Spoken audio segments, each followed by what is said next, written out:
Hello दोस्तों, एक बार आप लोगों का फिर से मेरे एक बार यूट्यूब चैनल जो एस्ट्रो पर सभी लोगों का हार्दिक स्वागत है। दोस्तों, आज हम लोग चर्चा करेंगे चंद्रमा की। पिछली वीडियो हमने सूर्य की चर्चा करी थी, आपने उस वीडियो को नहीं देखा था, पूरा देख लीजिए। दोस्तों, आज चर्चा है चंद्रमा की। एक ऐसा ग्रह जो पूरी कुंडली का एक ऐसा मूल आधार ग्रह है जिसके बलि होने या ना होने से पूरी कुंडली इसकी बदल जाती है, पूरी कुंडली का निर्णय हो जाता है। अब हम चर्चा करते हैं चंद्रमा की।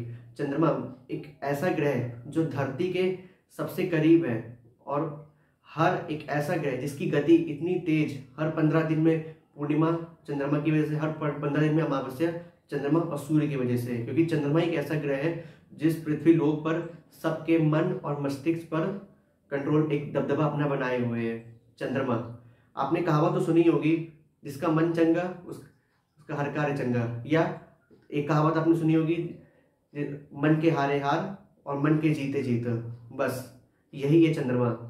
चंद्रमा को समझना तो आपको अपने भीतर के मन और मस्तिष्क और आपकी प्रकृति की, क्या आपके विचार है, किस उच्च कोटि के विचार है या निकृष्ट कोटि के विचार है, आप कितना संतुष्ट हो रहे हैं अपने जीवन से या आप कितना असंतोष, या आपके अंदर कितनी अशांति फैली हुई है भौतिक सुख सुविधाओं के प्रति, या आप जो आपको जो चीजें मिल रही हैं आप उसी में इतना केवल संतोष पा रहे हैं। ये केवल और केवल आपके मुख्य ग्रह जो चंद्रमा है वही आपकी कुंडली में ये डिसाइड करते हैं, वही निर्णय करते हैं। क्योंकि सारे ग्रह केवल इस चंद्रमा के अधीन है। क्योंकि ग्रह आपसे, कोई भी ग्रह, कोई भी बाधा, कोई भी परेशानियां हो रही है, वो कोई भी ग्रह नक्षत्र आपसे स्वयं नहीं करा रहा है, वो केवल आपका और आपका केवल मन ही करा रहा है। क्योंकि सारे ग्रह मिलकर चंद्रमा को प्रेरित करते हैं और चंद्रमा है मन, तो हमारे मन को प्रेरित करता है। इसलिए जो हमारे मन में आता है वो हम चीजें करते हैं। चंद्रमा से जुड़े कारकत्व तो आपको पता ही है। जितनी भी जलीय पदार्थ है, चीजें, जितना भी जल वो है, वो उन सब चीजों में चंद्रमा का आधिपत्य है। चाहे दूध हो गया, डेयरी फर्म्स हो गए, या जितनी भी नदी हो गई, घाट हो गए, जितनी भी कोमल चीजें, सफेद चीजें, सॉफ्ट मुलायम टाइप चीजें, उन सब में चंद्रमा का आधिपत्य है। अब चंद्रमा एक ऐसा ग्रह, मतलब आप समझ सकते हैं, जिसके अंदर एक प्रेम है, इसके अंदर एक भावना है, इसलिए इसको शुभ ग्रह भी कहा जाता है। लेकिन परिस्थिति बसात ये पापा ग्रह शुभ ग्रह दोनों बनते हैं। शुभ ग्रह तब बनते हैं जब पूर्णिमा के आसपास का चंद्रमा होता है, जब पक्ष बल से, जब आपको आसमान में, आकाश में जब बड़ा गोलाकार में चंद्रमा दिखाई देता है, वो पक्ष बल से बलि चंद्रमा होता है। और चंद्रमा क्षीण होता है, वो पापा ग्रह होता है।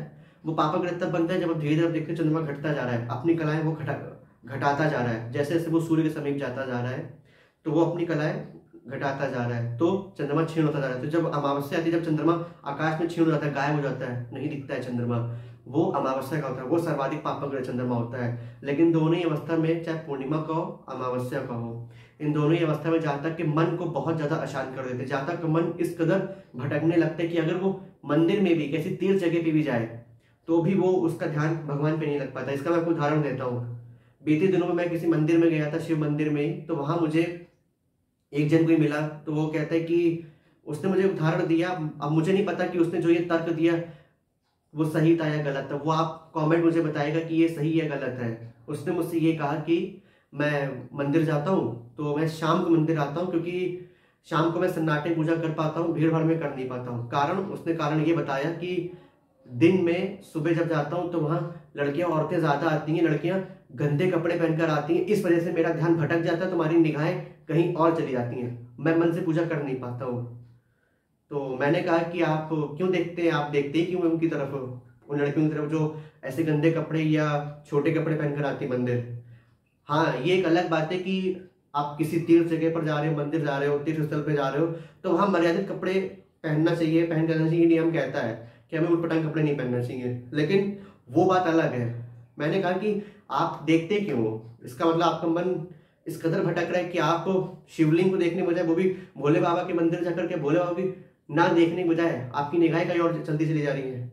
तो मैंने कहा ये तो फिर आप तो महज आप ओम नमः शिवाय जप करते ही रह गए, मतलब इसके अलावा आपके मन में वही वासना, वही काम सुख की भावना थी जो आपने मंदिर में भी कुछ दृष्टि डाली और आपकी निगाहें वहां चली गई, और आप इस चीज का हवाला दे रहे हो कि मतलब मेरी निगाहें वहां चली, इसलिए मैं अकेले पूजा कर पाता हूँ। और उन्होंने खुद बोला कि मेरा मन बहुत अशांत रहता है, मैं ना चाहते हुए देख पाता हूँ।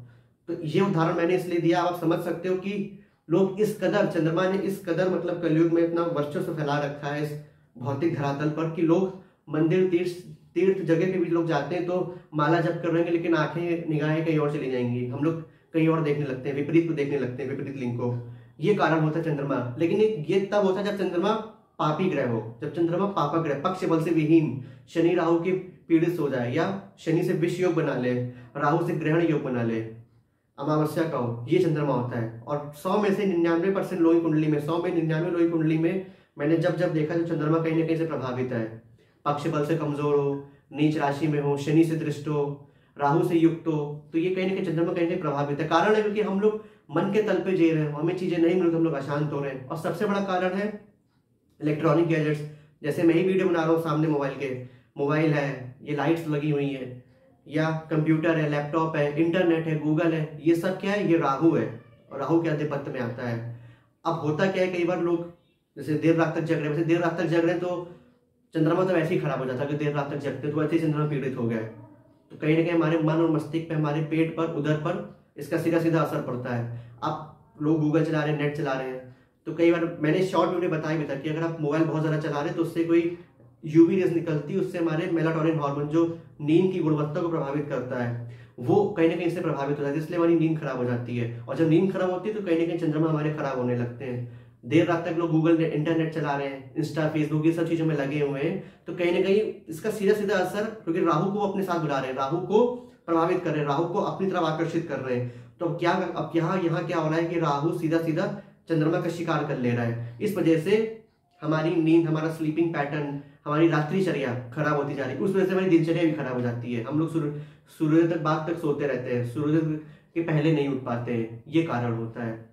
तो चंद्रमा को बलि करने के लिए सबसे पहले तो आपको ये दिनचर्या सही करनी पड़ेगी। और सबसे बड़ा उपाय जो चंद्रमा को बलि करना है, अगर चंद्रमा चाहते ना खराब हो जाने अनजाने, तो आप ये गलती से भी गलती ना करिए कि एकादशी के दिन आप चावल खा लें।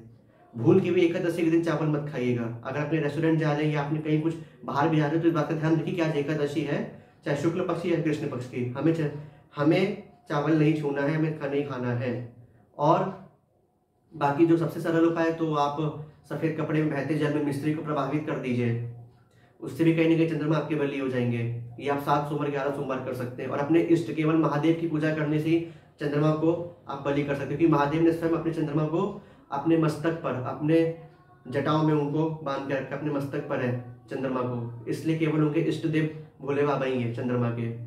दूसरी सबसे बड़ी चीज, माता की सेवा करिए। अपनी से बुजुर्ग माताएं जितनी है, मौसी हो गई, उनकी सेवा करिए, या आप उनका सम्मान करिए, उनसे खूब बातचीत करिए, खूब उनसे हंसी मजाक करिए, इससे भी चंद्रमा कहीं ना कहीं बली होते हैं। तो ये थी आज की ये चंद्रमा की चर्चा। आने वाले दिनों में मैं मंगल की चर्चा करूंगा। तब तक के लिए आप वीडियो को लाइक करिए, सब्सक्राइब करिए, ज्यादा लोगों तक शेयर करिए। जय बाबा की, धन्यवाद।